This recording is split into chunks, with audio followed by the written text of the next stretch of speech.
everyone, and welcome to the SFF Romance panel at the Flights of Foundry.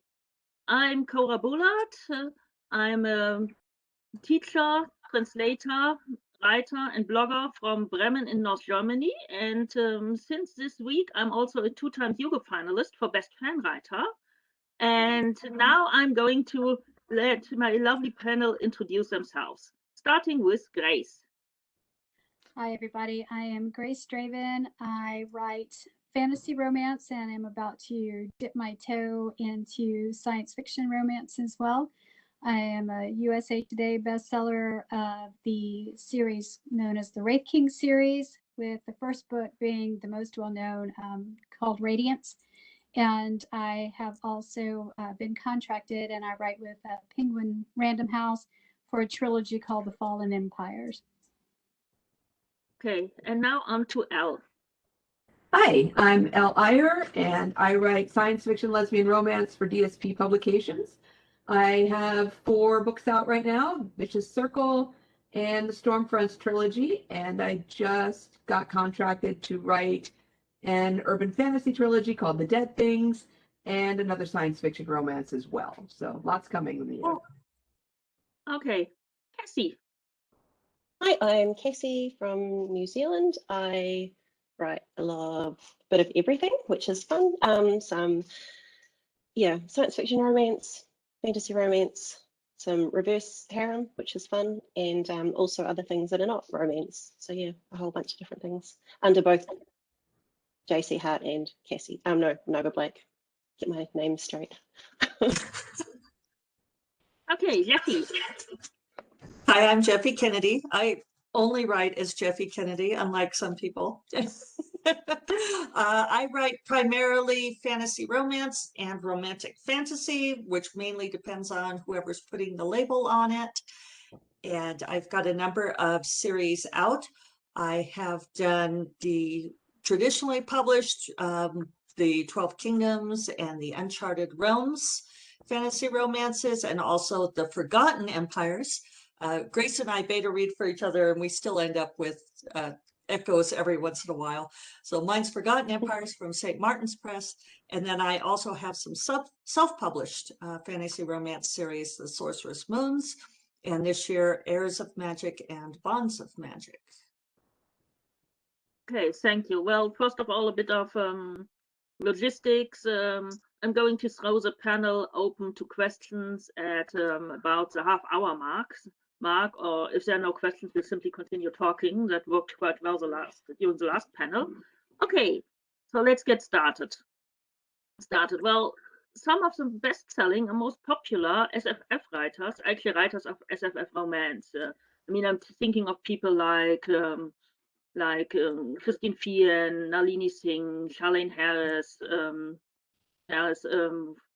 Laurel K. Hamilton, but a lot of these people are not at all largely, Charlene Kenyon is another, and a lot of these writers are very popular, but not on the radar of the wider SFF community at all. So, well, why do you think that is? Let's get started with Grace, who's also, of course, very popular. Oh, thank you. I would probably say, and Jeffy Kennedy and I were discussing this particular question earlier, and she and I came at it, I think, from a different perspective. She herself is on the board of the Science Fiction Writers of America, and so she has a very wide perspective, I think, over why this may be the case. Mine is a little bit more narrow because it strictly comes from my own observation. And my thought is that this particular problem is based on the idea of the romantic element being in the books. And for some reason, that doesn't appeal to the science fiction and fantasy community. Maybe it's bedrock and so forth, because up until I think recently, and I say that like within the past decade or so, romance in this particular genre was not really seen as very popular, not necessarily accepted. I first thought that it may be because the largest reader demographic of this particular genre may be male. But I will say, after talking with Jeffy as well, that may not be the case. I have seen at conferences that I've been to as a guest author, there have been a lot of people, both men and women, who have asked me about my particular books. And one of the first questions that come out after qualifying by saying, oh, I love science fiction, I love fantasy, but how much romance is in your book? Because that seems to be the one defining thing that decides for them whether or not they want to read what I write. So I don't know if it's just a stigma that's tied to romance, or I think probably Jeffy would have a really good, response on that from an overall perspective. But my thought is that that's probably the element that holds people back that read in this particular genre. I don't know why. I love it myself. Obviously, I write it, but I think it's an interesting question, and I think there's a stigma that exists. Okay, since Jeffy and you discussed this, we'll just switch to Jeffy and then to Elle and Cassie afterwards. Yeah, Grace and I probably shouldn't have blown our whole shot by discussing this ahead of time, but we talk frequently, and we just started talking about the panel. So I think it's a couple of things going on there.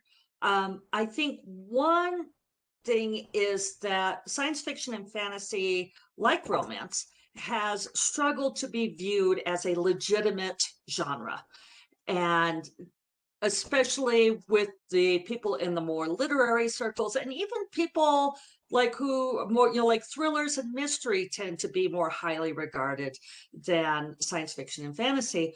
And so one way to make yourself better than, or to elevate a genre, is to say, well, at least we're better than this other genre. We're not quite the redheaded stepchild. So I think that's one aspect. I think a lot of science fiction and fantasy aspires to be treated more seriously, like literary fiction, and a lot of it then slides more towards literary fiction structure. And a lot of what our awards celebrate are more of a lit fic.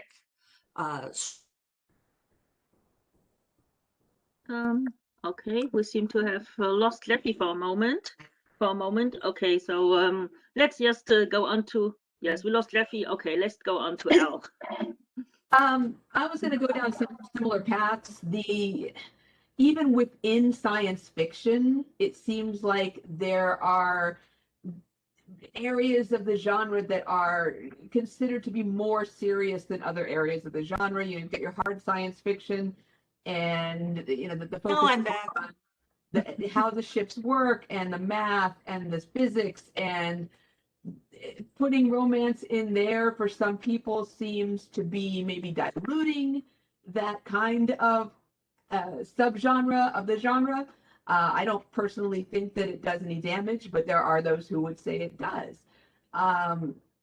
Space opera seems to be a lot more open to allowing a romance subplot to be present inside it, because it's not quite as focused on analysis and physics. And of course, you can't really apply analysis and physics to romance.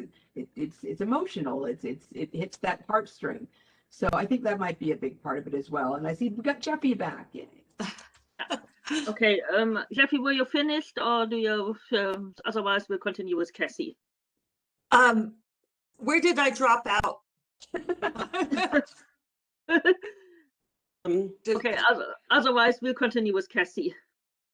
I know I had more to say, but you were saying, remember where I was. I do. You were saying that even genres like mystery and suspense are often more respected than science. Yes, and that everybody looks down at says, okay, at least I'm not like that genre. So the mystery writers say, at least we're not science fiction. Science fiction writers say, at least we're not fantasy. Fantasy says, at least we're not horror, and everybody says, at least we're not romance. Right. I'll pick up what I was saying. I'll let Casey go first. Okay, then Cassie. Okay. It's always confused me why these are so unpopular, because relationships, whether they're romantic or not, are like foundational to who we are as people. So it's never really I've never really been able to understand why so many people look down on romance, because I assume a lot of them have romance in their lives. So why would they not want to? You know, that's such a human thing, to want some kind of connection with someone else. Yeah. So I don't know why it's looked down on, but it always makes me a bit sad that they're not willing to, yeah, not willing to push past that. And it does suck that romance is the ugly stepchild of. But it's so popular is the thing. It's like, but no one takes it seriously. And yeah, I've never understood why that's the case. Yeah. So Okay, to my Jeffy, other let's continue. point, oh, sorry, that where I was going to next, and I think that's part of what everybody is addressing, and what Cassie just said, is that there's a big piece of this that's driven by traditional publishing and the big traditional publishing imprints, you know, like Tor and Ace and so forth, that they have been very much about trying to cater to a very particular audience and to keeping the imprint very centered in the market. They don't like stuff that's cross genre, and they think if there's too much romance in there, it makes it too cross genre. And I've certainly gotten that on some of my books that have been submitted. They'll say, we love this, but we think it's too much romance for our readers. I know that Tor did have a romance, science fiction and fantasy romance imprint, I think about 10 years ago. I forgot the name now, but I've several of their books, and they were really good, but yeah, so never really got any attention. Yeah, I think Grace was mentioning that Dorchester used to have a lot. If I didn't have a little bit smaller publishers, traditional publishers like Kensington or Carina as a digital publisher publish my books, I probably wouldn't have gotten those initial trad deals. And right now, most of the science fiction and fantasy romance that's coming out, with a few exceptions, most of it's self-published. And the science fiction and fantasy community, huge. And you know, like that stuff, you don't see self-published books being nominated for the Hugo or for Nebulas. It's kind of invisible to a large part of the community. What's that, Cassie? I said they're making money though. Yes, yeah, they make a lot of money. And we did have some self-published Nebula finalists, but the Hugos are still very difficult. I think Shauna McGuire was nominated for a self-published short story, but well, she's Shauna McGuire, so but yes, it's really strange. Okay, next questions. Question also going into why this is so often, why SFF romance is so often dismissed and ignored. Well, part of the reason is a lot of the writers of SFF romance are women. There are also more writers of historically marginalized identities than people than I think in, at least until fairly recently, in mainstream science fiction. So might that be the reason, or maybe it's because science fiction and fantasy fans are uncomfortable with dealing with stories which deal with emotions and also with sexuality, because I mean, I've heard people say that Lois McMaster Bejeweled, but I like those books, but that was really porn, and it was like, okay, you're porn. If that's porn, then or erotica, then maybe you then either you're very sheltered, or you really have no idea.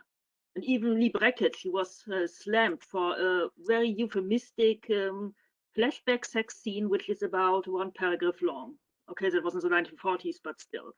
Okay, so any thoughts about this? Let's get started with Cassie.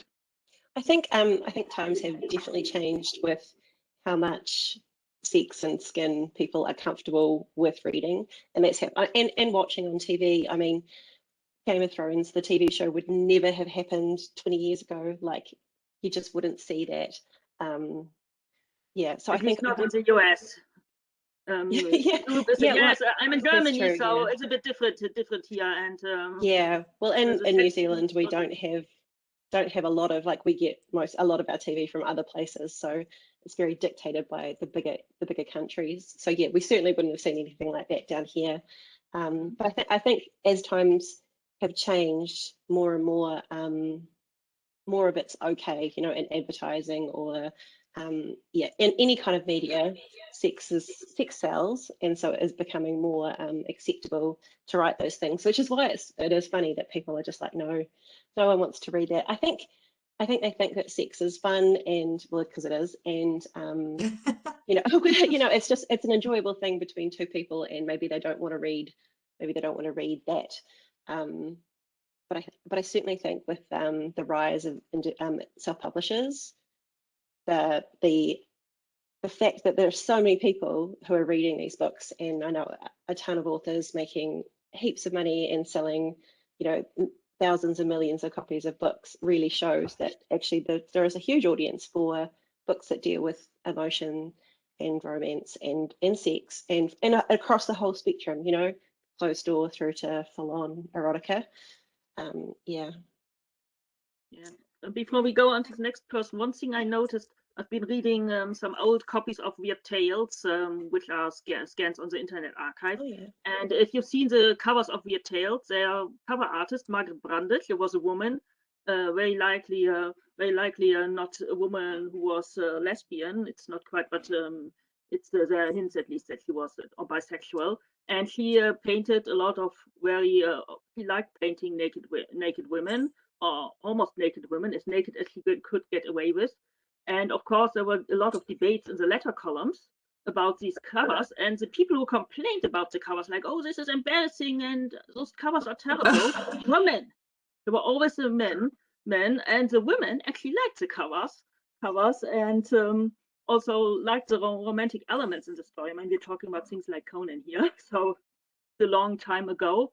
Okay, but that was just an aside. So let's go on to Elle. I'm going to agree with Cassie. I think that it's creeping in more and more. And when I first discovered sex scenes in science fiction novels, I was surprised.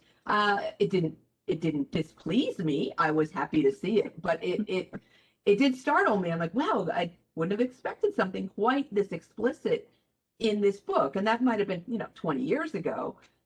And as I've picked up more and more and more, I've noticed more and more appearing, and so. I think that it's taking the people that are buying the books, perhaps, and I mean the editors, the publishers, in the traditional area, that's taking them a little bit longer to catch up with what's being written. I think people are being a lot braver as well. I mean, I write science fiction, lesbian romance. That's I mean, it's a lot more comfortable for me to write it and to put it out there than it would have been 20 years ago. When we marketed my first one, we marketed it as Xena Warrior Princess in Space, where the subtext is the main text. But that tells you that it was subtext then, and it doesn't have to be now. And I think that that's causing a massive change as well. That it's okay for it not to be subtext. It's okay for it to be on the page and actually be there. And I think we're seeing a bigger growth, but that maybe there are the powers that be aren't quite catching up with that. Okay, so Grace. I definitely think it's the element of sexuality that probably caused the genre to be dismissed, or at least that part of the genre to be dismissed by the general genre, and less of the idea of who writes it. I think it's probably maybe also a branding issue. I worked in a bookstore. That's how I put myself through college years and years ago. And I think there was a couple of discussions that came up with the booksellers and the readers where there was some surprise to see a couple of science fiction, fantasy romance, or fantasy books where some level of sexuality was introduced. It may have even been closed door, but I think the expectation that none of that would exist in this type of book was also very much part of the branding. And so it was a shock when it showed up. And I think it's going to take some time for that shock to lessen to some degree. It certainly has, because science fiction and fantasy romance has really come into its own in the past few years, certainly in the self-publishing community. And I think it's just a matter of maybe getting people used to it. But I think at this point, especially on the traditionally published side, that they may be a little slow to catch up with that kind of thing. I'm both self-published and I'm traditionally published.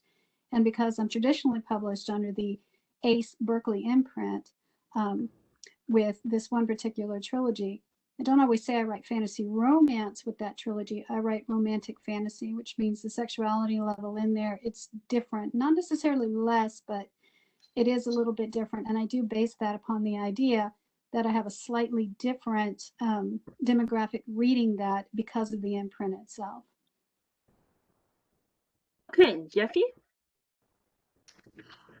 One thing we talk about in romance, because I'm also a member of RWA and have been for a long time, that I do think that the femaleness becomes an aspect, because romance tends to be written by women, it tends to be read by women, and it centers the female experience. Not always, there's, as Elle's talking about, we're getting more and more queer romance, we're, getting gay romance, we're getting poly, but there's definitely still a huge part of our culture that thinks that anything that is too girly is not all that worthwhile.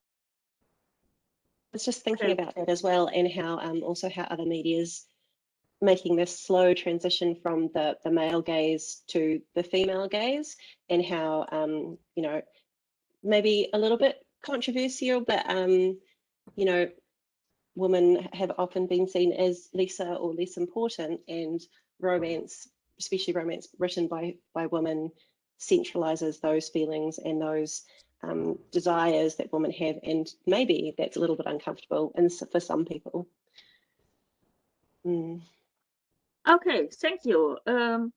One thing that SFF romance does is that beings who are traditionally portrayed as monsters or hosters, for example, vampires, werewolves, demons, aliens, cyborgs, robots, are suddenly turned into love interests. And well, the question is SFF romance at least about in part about accepting and learning to love the other? Because in a whole lot of books, whether self or traditionally published, one or sometimes even both partners are not human. And yes, okay. So let's start again with Cassie.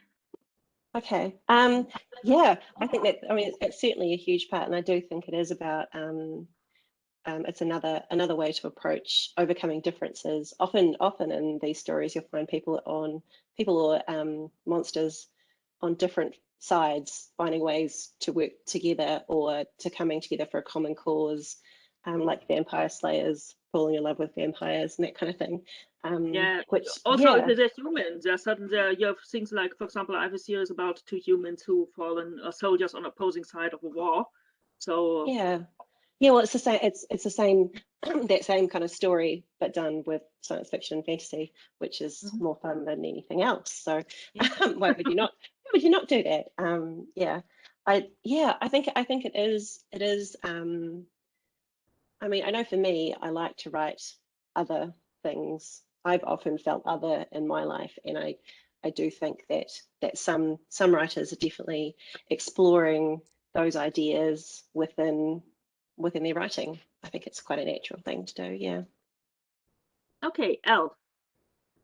I think, certainly in my own writing, one of the characters may be alien, one of the characters may be a cyborg. I don't point out and put a big light around the fact that it's two women. It just happens to be two women. But is there a metaphor there for LGBTQ rights being human rights? Absolutely. And I think that it gives us a platform on which we can say things without saying things. And we can have those subtle messages coming across that people are going to absorb, whether they realize they're absorbing it or not. And I think that it's an important genre for making those inroads into getting people to accept those who are different, and maybe eventually notice, oh, wait a minute, there are lots of different people in my own world as well. Maybe I should look around a little more. Yeah, okay. Short digression. Once, when I was a kid, there was a Czech TV show called, I think the English title is Arabella. It was about the fairy tale world colliding with the real world. And there were the fairy tale princess and a Czech engineering student were about to get married, and they got turned into I think it was goat or sheep and the grandfather clock. And the register said, I'm not marrying them. And then the guy was actually a villain. He pointed a gun at the register and said, they love each other. What does it matter that their grandfather clock and and a goat. And of course, that was later when people started talking about gay marriage, and it was like, why does it matter? Why does the gender matter as long as they love each other? And yes, it was a message that these people slipped into a children's film. So thanks a lot. Okay. Well, I think about the sneetches, you know, the star-bellied sneetch and the plain-bellied sneetch. I mean, yes, of course. Of course. I mean, of course that they're talking about differences and accepting differences, and of course Star Trek did it all the time. Yeah. Which we also, of course, I started watching as a very young child. Okay, let's go on to Grace. I can only speak for myself, but it's how I often approach such relationships, falling in love with the other, but I also try to spend less time on the other. When I wrote the Wraith King series, and I have 3 of the 6 books out, of those 3, 2 of the books center around interspecies couples. In one of them, I have a non-human hero and a human heroine. And in the other one, I have a human hero and a non-human heroine. I would probably say that for me, what I wanted to look at was not so much what made them different, but what made them very much alike. The differences were there, obviously, because it's part of who they were. But the one thing I did not want to do was to fetishize that kind of thing, or the idea that the other should not take center stage in front. You know, we as beings who live and breathe and think, you know, we love, we hate, we bleed, we fear, we laugh, we grieve, we die, and that just happens across the board. I try to look at those things as the basic commonality, and then I tweak that based on the individual character's origins, with the idea of highlighting that what's most important is the commonality, not the difference. Yeah, because that's what brings people together, is the things that you find in common with them. Okay, Jeffy. Yeah, everybody said such great stuff on this. I think I think almost all romance in a way is about learning to love the other, because otherwise there's no interesting conflict to the story if it's just, oh, we're meant for each other and let's just fall into bed and everything's great. You know, I think that one of the best analogies I've heard for that's sort of a counter to romance being a stereotypical plot is that it's like a chess game, that a romance plot is more like a game of chess, where you know where the players are at the beginning and you know what the ending is going to be, and then everything in the middle is about the strategy, and that there is this infinite combination of the strategy and the game playing. And I think that the other, it is like this, where you start out on opposite sides of the board and then you end up coming together and finding what is truly lovable about somebody else, and what you have to change in yourself in order to truly embrace somebody else. Okay, thank you. I think we're at the half-hour mark, so let's check if we have some questions. Otherwise, we still have some, well, lots of people recommending books, which is a good thing. But okay, so you don't see any questions yet, so we'll just continue. Okay. Okay, one thing that's SF romance is sometimes a bit lighter on the world building and heavier on the the relationship between world building and interpersonal plot is different than in for example, romantic fantasy or mainstream SFF. Yes, as someone coming from the who was an SFF fan before I was a romance reader, sometimes it is like, okay, can you please explain this really fascinating world? I kind of get that the sex they're having is good, but some romance people are more like, oh, why are we still talking about this boring world building stuff? Give me some romance. So okay, what is your preferred ratio, both in writing and reading, of world building and technical details if they apply to interpersonal plot? Let's start again with Cassie. picking on me today. It's the hair. No, I usually keep the same sequence so everybody gets Oh, the do same you? part. Oh, I sat in the wrong spot on WebEx, did I?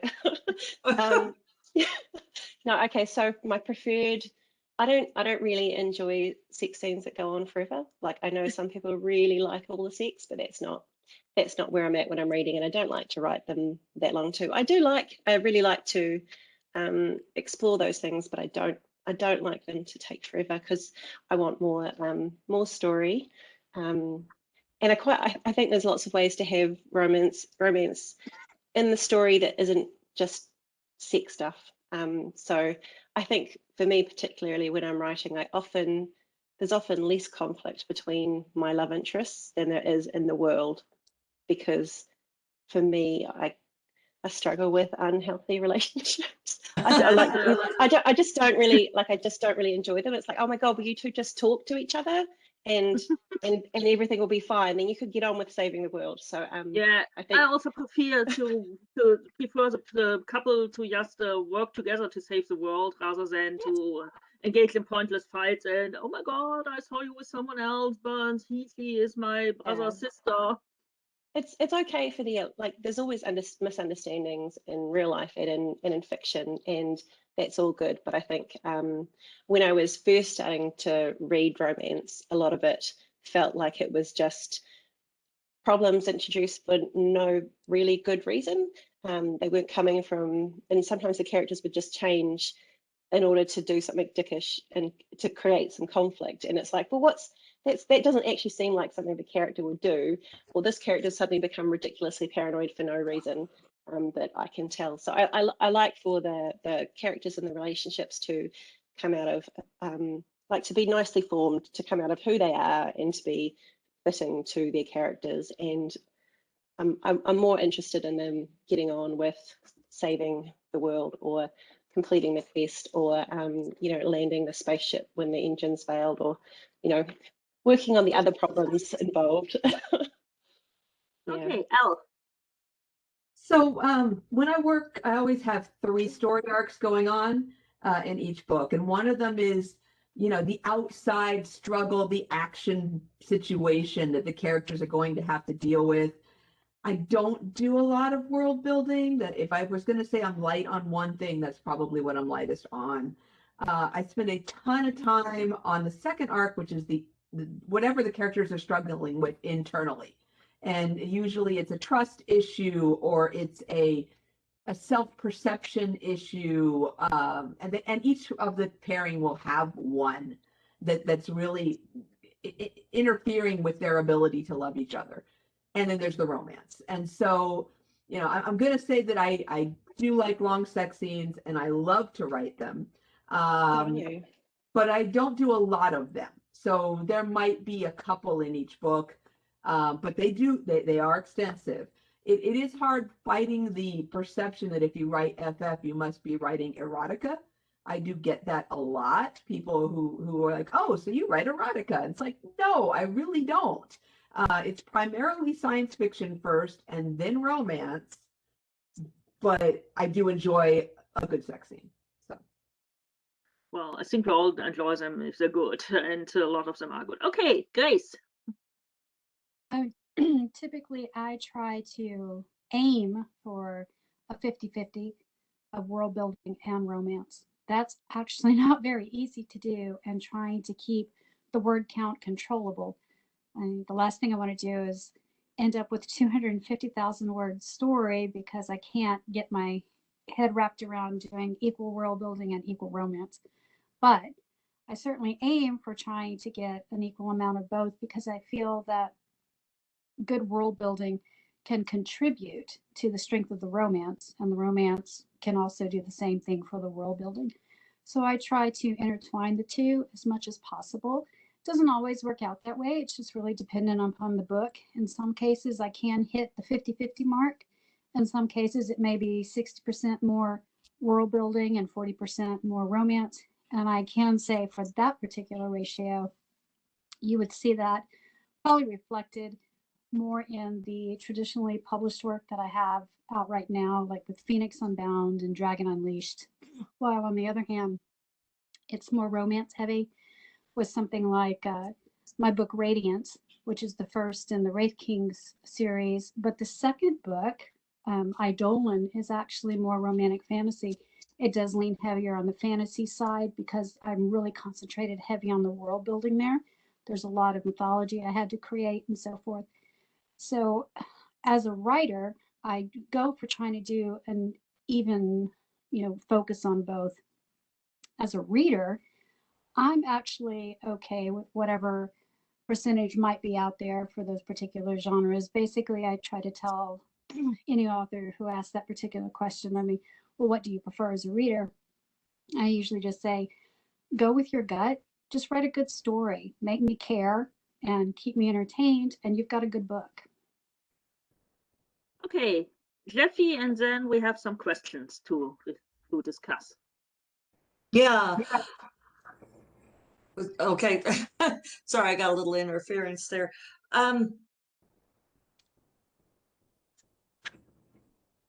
Sorry, I just blanked on the question because I was reading some of the Discord stuff and. Or do we want to continue with the Discord questions? Can I just say one more thing? Yeah, of course, Cassie. I just want to say that no matter what you like to write, there is a reader for it. When it comes to romance, if you like to write closed door or just a little bit, or 10 chapters of sex scene, there are going to be people who want to read it. There's people who love all of those things. Some people only love a few, some people love anything. But no matter what you want to write, there are going to be readers for it. That's such a good point, Cassie. And I remember what I was going to say too, is that for me, it's not math. I don't set out to structure my books in any particular way. I ended up writing fantasy romance because that was the kind of story that came out of me. As far as, like balancing the world building, I think we all strive to have, the best world building is the kind that's virtually invisible, right? Where you have this world that is so believable and so natural that it's just the backdrop and the setting and possibly the driver for the story. But I don't think any of us want, the world building where you have the huge dump of information. Info dump thankfully went out with the golden age and with John W. Campbell. Let's hope it never comes back. Yeah, we don't. Campbell is gone, thankfully. Okay, question by Crystal Linden. Is it worth trying to go trad pub in romance these days? And I suspect Crystal means fantasy, means SFX romance. Okay, so who wants to answer? I think Jeffy, maybe, because you are also in the RWA. Yeah, Grace has done some. As far as like the big five right now, romance is a hard sell and cross genre is a hard sell. You can do it. They're still looking for new voices and so forth, but it's definitely not the easiest way to go about it. Okay, anybody else does anybody else have anything to add? Otherwise, we'll go to the L. Okay. I'm the traditional small press. Certainly, we tried the big five, and yeah, as Jeffy said, it's a very, very difficult sell at this point. Of course, LGBTQ romance is even more of a difficult sell. Yes, it is, and my publisher is primarily LGBTQ. So, on the upside, a lot of the smaller presses are expanding into some of the cross genre that they weren't handling before. So the one I'm currently with was primarily male romance without any other genres mixed in, and I'm part of a new imprint, and so I'm the first actually to be doing the cross genre sci-fi romance and FF as well. I'm the only one there doing it, which is advantageous for me because I get a lot of attention, but it was not an easy find. I was very fortunate and I fell onto their desk at exactly the time when they were looking for what I was doing. Okay, so we have someone else wants to say something? Otherwise, I'll go to the next questions. This is a question by Tabitha. is there a market for short romance fiction at all, such as short stories and novelettes? So yeah, anybody want to answer? Yeah. Jeffy. There is, especially in self-publishing worlds. There's like there are always groups of authors doing box sets with short stories from from like 12 authors all the way up to a huge number, and they sell well. When I was first getting into self-publishing from my pen name, I did a few, and actually I think I earned more off the box sets with a short story than I did off the books I was putting out, which was funny. But there are lots of people who really enjoy shorter romance reads, and I think especially these days when people are busy or they want to read something short on their train ride or on the bus, or in a break or something, short stories, short fictions are really a good thing that people are reading. Plus, like things like Wattpad, there's a lot of romance on Wattpad, which is the same kind of episodic releases of chapters or whatever. Yeah, so I think there's definitely a market for it. Maybe less so in the traditional way, but in lots of other ways there is a market. Yeah. Yeah, that's also been my experience. Most of my I'm also self-publishing, and and I have self-published a lot more short stories and novelettes and full-length novels and novellas. And my two best-selling titles are two short stories, which I think one is about 5,000 or 6,000 words long, and the other is about 4,000. Okay, so anybody if no one else, let's see if we have another question. I've got one more thing to chime in there. Just oh, of course, go ahead, Jeffy. Tacking on to what Cassie said about the self-publishing of those things. One thing that Grace and I have done together for several years now is we have been self-publishing anthologies, usually with like 4 authors in them, where we do like 25,000 word novellas. And those are terrific cross promo for us, and they generate us a bunch of money. So, and we get to work together. So those are really fun ways to do it. Okay, I don't see any more questions right now. So yeah. We still there's have a question about recommendations. Okay, recommendations. So because yes, Cassie studied, she like prepared for this part. She wants us to do this part. No, I was looking through my Goodreads list for the last couple of years, trying to find, because I was like, I couldn't think of.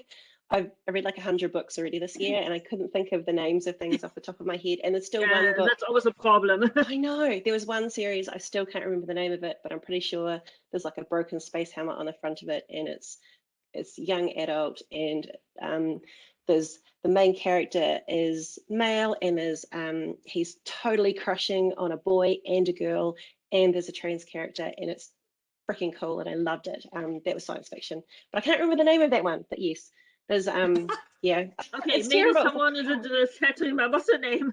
I have a whole list of things that I was like writing down all these names of things I read, and I was like, oh yeah, that was great. But someone else can go first if you want to. Okay, otherwise, anybody else want to? Otherwise, Cassie, yes, go ahead and recommend, and then we'll switch to one of the others. No, should just go for it then. Okay, things I've read in the last 2 years. Well, a little bit earlier, the Lunar Chronicles by Marissa Meyer. That was really good. That's a retelling of different fairy tales in space. Really enjoyed that series. I recently read Serpent and Dove by Shelby Mahurin, and that was really good too. Lots of magic, and another one of those witches versus the witch killers and romance. But yeah, also very great world building, and that's fantasy, and yeah, really good world building. I enjoyed, this is not technically maybe romance, I can't tell yet because it's a very slow burn, but and I've only read 2 books in the series. It was the Guild Codex Spellbound by Annette Marie, and the first title is like something about a deck, 3 mages in a daiquiri or something like that, and I'm kind of like, is she going to hook up with all 3 of them? Is this a reverse harem, or is it not? But she's this one particular love interest, but also she's got kind of things happening with the other 2, so I'm not sure where that's going, but there's definite romance vibes in there. That's a urban fantasy. Assassin's Mark by Everly Frost, which is not really set, it's kind of set in the real world, but definite fantasy vibes with like Valkyrie and assassins, obviously. That was really fun.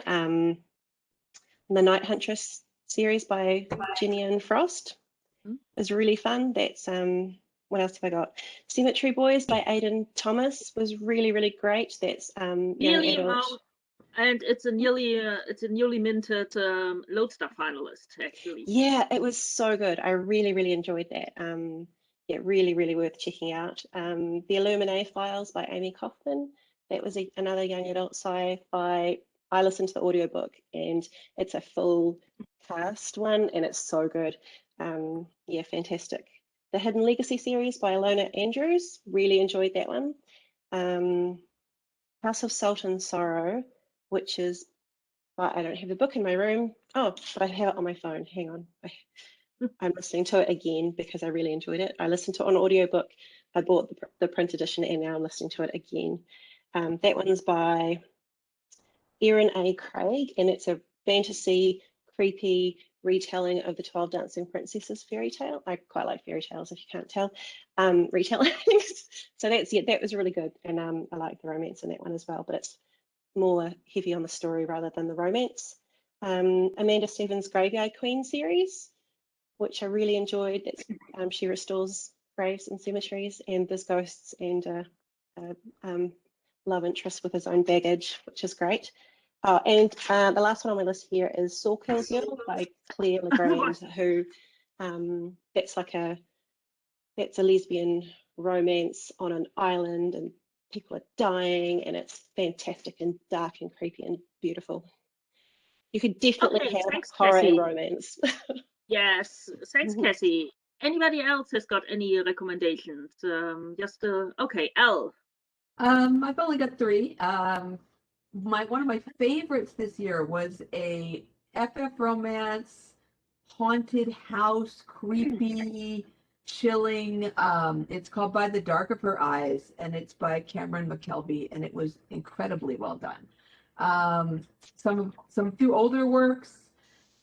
J.A. Pitts's Sarah Bohal series is an urban fantasy FF romance series, and of course Linnea Sinclair, sci-fi romance, MF romance. I basically learned the genre from her. I mean, just how to write it. She was brilliant. So those are mine. Yeah, she was one of the pioneers in the revival of SF romance. Okay. And I was fortunate to have her as a mentor. So it was really, yeah, she was amazing.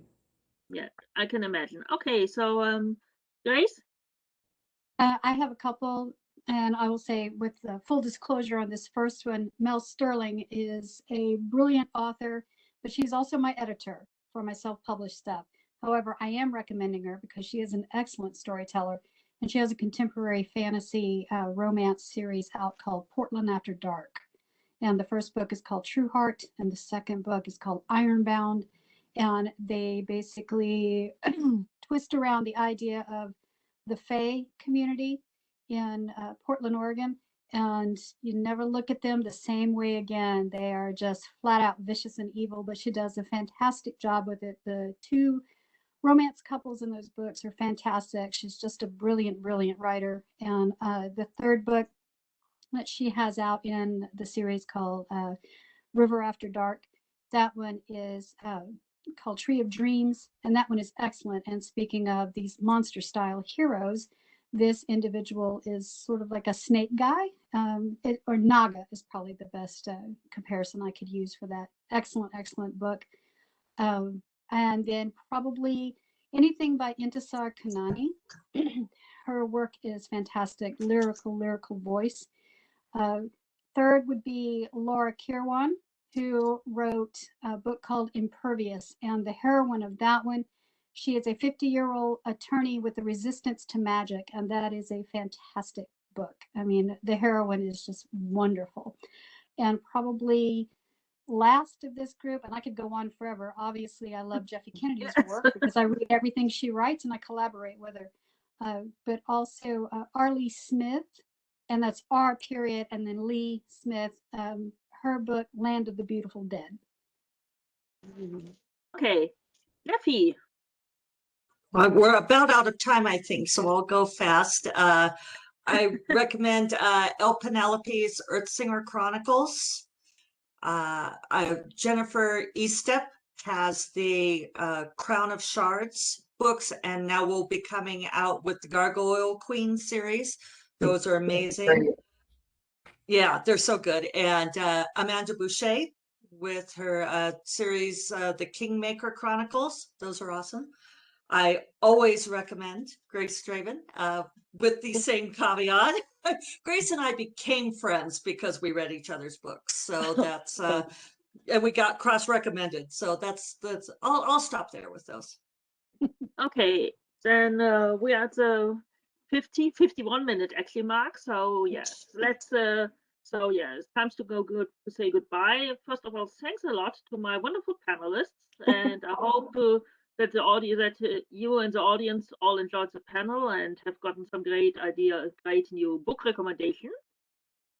And well, I'm going to stay a while in the chat, but I can't stay long because I have another panel, but one which I'm not moderating, thankfully, immediately afterwards. So yes. Thank you for moderating. Thank you very much. Those were excellent questions. Okay, so thanks a lot for all the great answers, and I hope I'll see you all around. Thank you so much. Thank you. Bye.